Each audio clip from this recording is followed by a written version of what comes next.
remember, I'm out soliciting companies all around the United States to relocate to Washington State. So it's not unique that Governor Perry would be doing this. What is unique is that he's doing it when he's in the middle of a hotly contested re-election himself, and when the voters of the state of Washington have not yet spoken on any tax measure.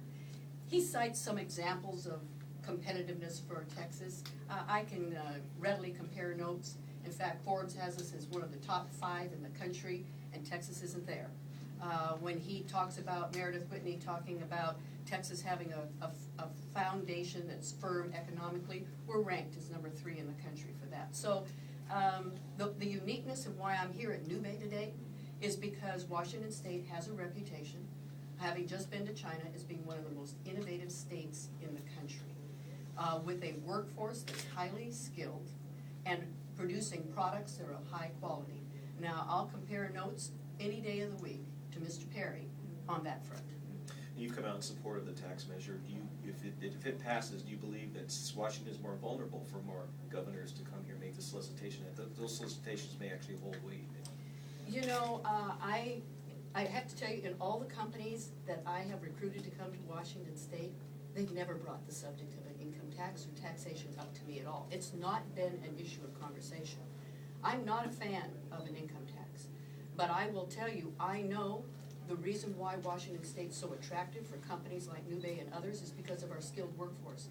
We're in an economic time where I'm having to dismantle all of the investments that I have made in early childhood education, K through 12, higher education.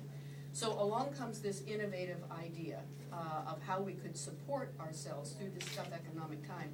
So reluctantly, I've said I will vote yes as governor because I don't have an alternative to continue to have us have the highly skilled workforce that recruits and retains the businesses that we have in our state. Can I ask, how would you use the fact that we don't have a state income tax to keep companies like going here and to move other companies? You know, when we did a spread in a magazine recently, that's one of the facts that we listed. But let me be clear again. And whenever I have recruited companies, this issue has never come up. And I've never mentioned it, nor has a company ever mentioned it to me. So it's not been considered a factor. And as I look around the country, we're one of the few remaining states, less than a handful, that doesn't have an income tax. So everybody is playing off that same criteria. So everybody else pretty much around the country has an income tax but Washington State. So how do you explain to the average voter who just hears the governor saying, I don't want this income tax, but yet you're supporting it? And yet it's a draw not to have an income tax in this state.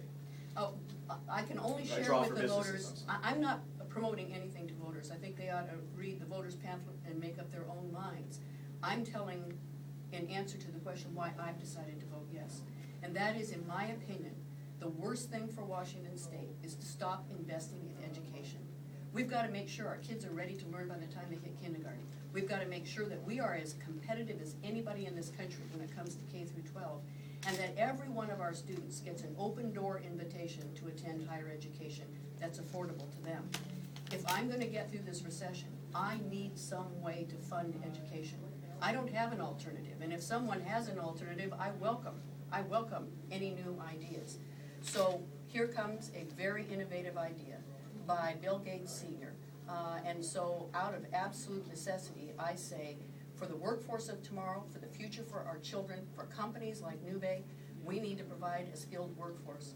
That's our competitive edge in aerospace and many industries in our state. So this is the only way I can ensure that we're going to have adequate funding to continue our investment in education. Will we lose our competitive edge if we get the state income tax? You know, I hear mixed remarks about that, so I don't know the facts as to whether we will or we will not. Again, I only know from my own personal experience, which is no company. We just had a global competition for BMW and SGL, and they decided to locate in Moses Lake, Washington, to create the carbon fiber for the electric car of tomorrow, the BMW electric car. At no time did they talk to me about this issue. That's one example. But let me be clear, no one's ever talked to me about this issue. So if it is seen as a competitive advantage or disadvantage, it has not been one that's been raised to me.